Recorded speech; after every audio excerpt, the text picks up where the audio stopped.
बिस्मिल्लाहिर्रहमानिर्रहीम।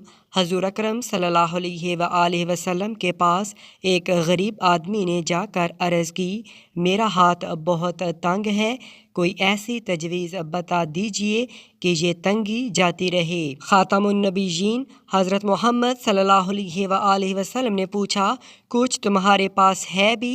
इसने कहा, सिर्फ़ एक दर्री और एक लकड़ी का प्याला है। मोहम्मद सल्लल्लाहु अलैहि वसल्लम ने फरमाया, दोनों चीज़ें ले आओ।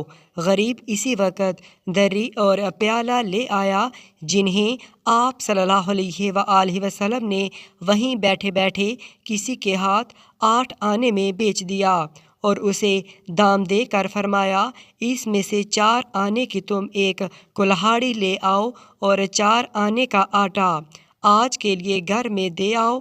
थोड़ी देर में जब वो आटा घर पहुंचाकर और कुल्हाड़ी लेकर मोहम्मद मुस्तफ़ा सल्लल्लाहु अलैहि वसल्लम की खिदमत में दोबारा हाजिर हुआ तो आप सल्लल्लाहु अलैहि वसल्लम ने अपने हाथ से इसमें लकड़ी का दस्ता लगा दिया और फरमाया, जाओ हर रोज़ जंगल में जाकर इससे लकड़ियाँ काट लाया करो और इन्हें बेचकर घर का खर्च चलाया करो।